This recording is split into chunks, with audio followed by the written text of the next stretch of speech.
Test micro, test micro. En histoire géo, généralement on rédige les informations sous forme d'un texte. Mais bon, c'est long à lire et on ne distingue pas toujours les différentes idées qui composent le texte.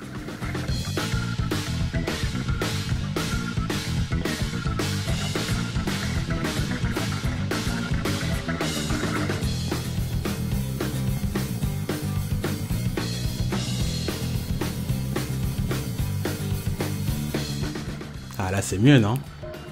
Non. Si, c'est mieux. L'avantage de ce format-là, c'est que l'information est triée, et on voit directement les différentes idées qui composent le texte. Alors ça s'appelle une carte mentale. Pour créer une carte mentale, c'est très simple. Déjà, on place au centre le titre, le thème général de la carte mentale. Par exemple, ici, c'est l'Empire romain au IIe siècle. Imaginons un autre exemple, si le professeur me donne cette consigne-là, alors à ce moment-là, le thème de la carte mentale, c'est tout simplement l'économie en France. Deuxième étape. On lit le texte à transformer en carte mentale et on s'assure de bien le comprendre. Parfois, il n'y a pas de texte à disposition, à ce moment-là, il faut chercher dans notre mémoire toutes les informations qu'on connaît sur le sujet.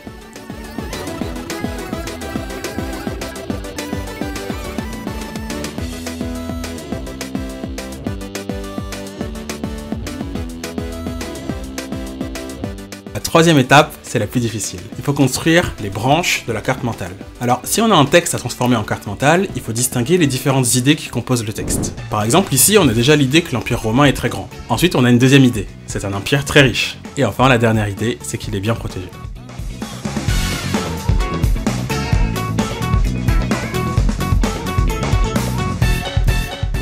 Si on n'a pas de texte et seulement des informations dans le désordre, alors à ce moment-là, il faut grouper les informations qui ont un point commun, une idée commune. Par exemple ici, ces deux idées sont similaires. La France est un pays riche. Et puis ces trois idées-là aussi ont un point commun, c'est que la France fait beaucoup d'échanges commerciaux avec le monde. Et enfin, il reste les deux dernières idées, montrant que la France connaît cependant des problèmes économiques. Ça va, c'était simple, non? Rien compris, moi. Arrêtez, c'est bon. Vous pouvez re-regarder la vidéo pour mieux comprendre.